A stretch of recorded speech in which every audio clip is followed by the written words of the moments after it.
sports betting in the NFL this offseason seems like it's become very problematic, and it's kind of now extending it maybe to a couple other leagues as well. I know you're really big into sports betting. I don't bet because I really hate to freaking lose. So I especially hate freaking losing money. I lose But money all the damn time, man. don't say that. Don't say that. We're going to be running a sports betting thing this year. Yeah, take my bets. I lose a lot of money every year. Well, I'll never. Hey, trust me, I'll never promote my bets. Y'all do not listen to me. Yeah. But we've seen a lot of guys, like what was it, 4 or 5 guys from the Lions got in trouble. The NFL's now how to put a statement out Yeah. about it, and how to handle it. And now all players are getting courses and what they're allowed to bet on and what they shouldn't bet on, and everything else. Even this past week in the NBA draft, Shams, I don't remember his last name, but I just know him as Shams. Tweeted out, I think it was the night before the draft, that Scott Henderson, was almost a lock to go number 2, and that's what he was hearing from, Portland, or no, I'm sorry, from, oh geez, who went number 2? I don't Oh, it remember, was dude. Charlotte, number 2, Charlotte. Charlotte. And Shams works for FanDuel. And so he was again tweeting out like, oh, it seems like it's a lock, which switched the betting odds and obviously switched people's opinions because he's a very reliable source, a very reliable insider. And then come draft time, Braxton Miller got drafted number 2 overall to Charlotte, which obviously made FanDuel a crap ton of money because now a bunch of people just threw money on Scott Henderson to go 2. Do we see this as a regret for these sports leagues for getting into bed with betting, or how do you manage this? Where are the repercussions for it? Where do we go from here? Yeah. I don't know if there's not much that they can do. Talk about the actual the sport leagues. Reason being is because sports betting is basically like a free market, right? Stuff changes based off news, opinions, right? Yeah. And the more so going for your example, right? A lot of fans were placing money on that player. I already forget his name. To go number 2, and he didn't end up going number 2, and the risk falls on the actual end user, right? Because obviously it was like a huge guess, you can't really predict the future, right? But they kind of catches wind, and a lot of people do it because they see that player has better odds to go number 2, and you can go, oh, okay, they have better odds now. I'm gonna put $50 on him to go number 2, right? And doesn't actually happen. So same thing, but at what point is it an issue of, this is obviously seems like the most egregious example of it. Does it seem like, okay, this was definitely a ploy, a cahoots, a fraud, he was told by FanDuel to tweet this out to affect the odds and get people to bet. Again, he's like, the Ian Rappaport of the NBA. If Ian Rappaport said, hey, D-Hop is signing with the Colts, and you quickly place a bet on him to go to the Colts, and then he signs with the Titans, you're going to feel like you got cheated. Oh, for sure. Dude, if let's say that scenario is true, him and FanDuel had some agreement and say, hey, you lie about this source so we can get a bunch of bad bets in and make a bunch of money, that would be bad. Sorry, excuse me. I'm not sure what exactly would happen. Can he get fined from that? Who would even fine him? I'm not sure. But could he be sued? Could FanDuel be sued? How do you get evidence to prove that? Yeah. Yeah, dude, I'm not sure. That's a very deep, complex topic. I'm not sure. I think we've exited the realm of sports here, so let's. Yeah, well, the main point I want to make here is if some insider does that, right? Mm-hmm. They better be damn sure that does not get out. The news of that happening does not get out, because that is a career-ending move, right? Is it career ending if your employer is the one that told you to do it? Again, he's employed by FanDuel. Is he employed by FanDuel? I didn't know that. So they're the ones that got Kate Adams to leave Good Morning America to do a solo show for them as well. I think it was FanDuel Network. Yeah, it's on FanDuel TV. Yeah, they have FanDuel TV now. So he's employed by FanDuel. So I didn't realize that. Dude, I don't know, because if he's feeding false info though, the people, he's only employed by FanDuel because people, us, trust him and Right, his because he's been accurate sources. before. Again, Right. he's So using like that accuracy to. if he feeds lies, though, the people will stop trusting him. So there goes his like audience. But how often, if he does this every once in a blue moon, how, and then he's right by, the next three trades that are going to happen that are blockbusters that no one else saw coming, and he was first on the information. How quickly is that trust rebuilt? At that Yes point, and no.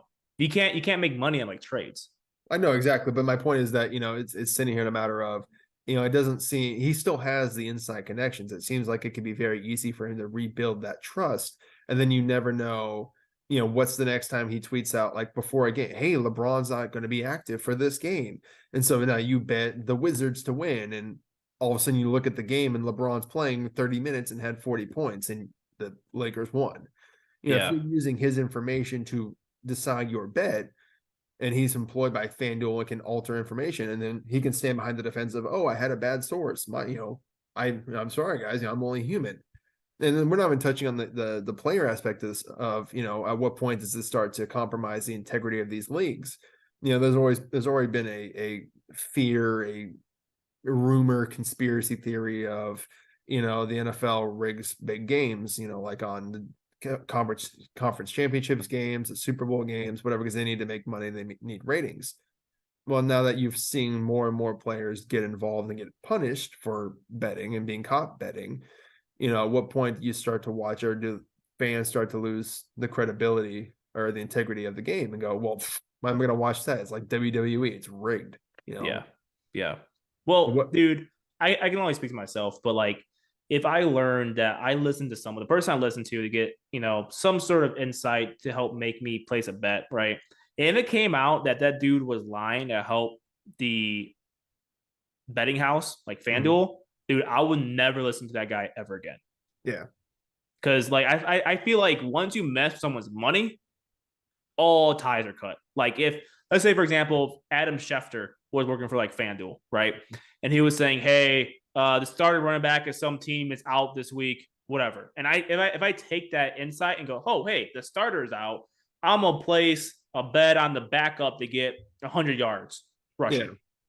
And it turns out that dude was like the running back, the starting running back wasn't actually hurt at all. And he was starting, and I just lost some. I mean, like, I wouldn't place that much money on this type of, bet. But let's say, like, it came out like, oh, Adam Schefter lied about that just to help FanDuel get more money based off this one player. Dude, I'm never listening to Shefty ever again in my life about anything. And I give you like a real aspect, real life example of something that could happen. Again, this is just an example, but say it's Sunday morning, the Chiefs are playing the Bills. Mahomes has had a questionable ankle all week, and 30 minutes before the game, Ian Rappaport tweets out, "Oh, looks like Patrick Mahomes has been downgraded to out. He will not be playing today." I mean, how many people do you think are going to immediately put $1,000, $10,000, $20,000 on the Bills to win? Right. While the odds are still good and they haven't been flipped yet, to be the favorites. Right. You go and watch the game, you're like, I'm going to make a bunch of money now. This is going to be great. And you go put the game on, and there's Mahomes running and doing laps and sprints and stuff. You're gonna lose your freaking mind. Yeah.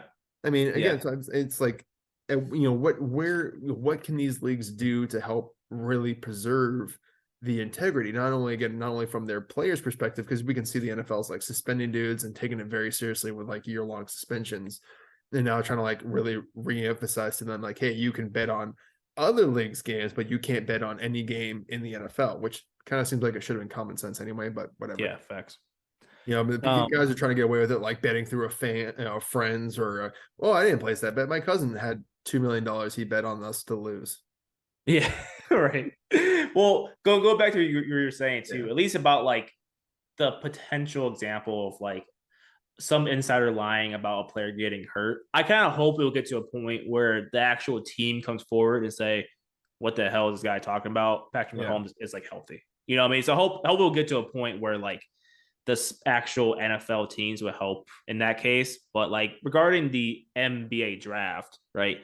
The team's not gonna come forward and say, "Hey, no, we're actually taking this guy. Like we're taking this guy here." It's never going to happen. So I don't know. I mean, there's a lot of gray areas. So, I guess, man. Like morally, what are we doing here? Do we have to rely on the morality of certain insiders of like, hey, they're not going to be giving us bad information, or is it a matter of, hey, as a better, like you should know you shouldn't bet on it. Like I know baseball games aren't typically bet on because they're so, volatile. You never know Random. what's going to happen one game to the next. So I know they're not as big of betting, Yeah. opportunities I as like a football game. like I would never like bet on draft picks because again, it's so like volatile. Like you don't know what's going on. Like I would never do that. So I don't know. I mean, So maybe it's the onus is on the fan to know, like, hey, you shouldn't be betting on this. You run a huge risk. This is an unsafe bet versus oh like, an NFL game or like who's going to win the Super Bowl this year kind of a thing. yeah, that's what I was kind of alluding to. But I should have kind of explained it further. Like the risk and the onus always falls on the actual bettor. Like, Yeah. dude, if you have to do like your own like research, man. Like if I just listen to insiders about so and so players might be impact players just this week or not, dude, I would lose way more money than I already did. Like you got to do your own research, like your own data, like analyze it. Like if you're just relying on a person to tell you to do something, you already lost, dude. Well, at what point does these sports leagues step in and say, "Hey, we have this agreement with FanDuel or DraftKings or whatever, but you guys aren't allowed to employ any insiders. You guys, you can use the Vegas whatever Vegas does to get their information and stuff. Like we'll relay as much information as we can and updates so you guys can put odds out, but like you're not allowed to be able to have a way of controlling what the voice is. Is that a viable option or is it a matter of like I said, I think there has to be some responsibility on the league because they're the ones that got into bed with this. They're the ones that Yeah. have now put their product at risk of, their game or, whatever it is.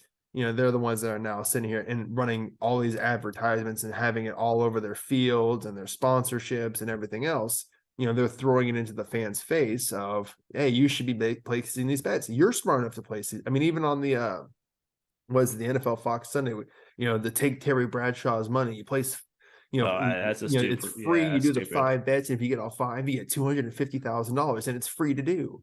Like Yeah. it's like entry level baby steps on how to get into betting. So I mean, Yeah. they're really, really pushing it now. All these sport, and now every league is pushing to have a team in Las Vegas. I know Well, it happened with hockey. I know it happened with the NFL. I know, now the thing is the A's are moving to Vegas. I'm sure, an NBA team will be in Vegas soon. I'm sure they'll rip some team away from somewhere and put them in Vegas. yeah. So, I feel it like seems, go I on. feel Sorry. like sorry, man. I was gonna say like just this quick point because I know we're kind of running tight on time.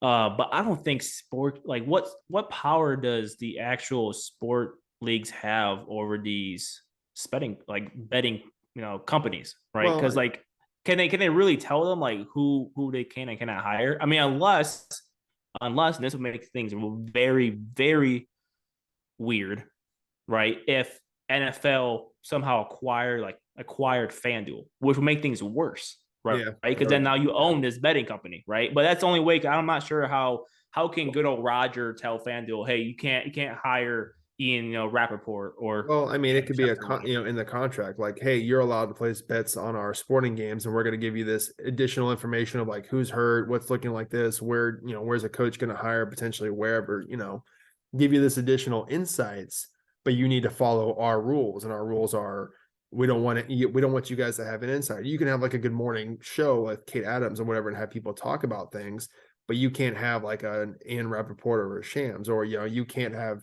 you can't allow this. I mean, it's a contract. It's an agreement between these two companies. We Yeah, give you additional access into our data and inside information that allows you to place better odds. That way, you guys have a better chance of making money on the information. Like I said, you just get into kind of a dangerous area when you have the gambling companies being able to control the narrative and control what stories are coming out. It's scary how simple a little tweet was that can just be easily written off as he had bad inside information. I mean, could have possibly made them millions of dollars and cost people a lot.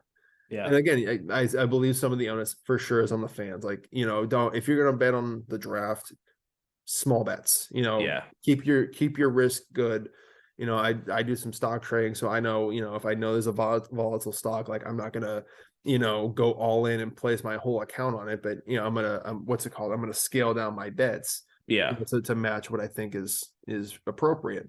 So again, I think that onus for sure is on fans, and they need to understand that and not go wild with this. But again, I just also think there's an onus on the sports leagues and on these gambling companies to, not take advantage and not, set people up for bad situations.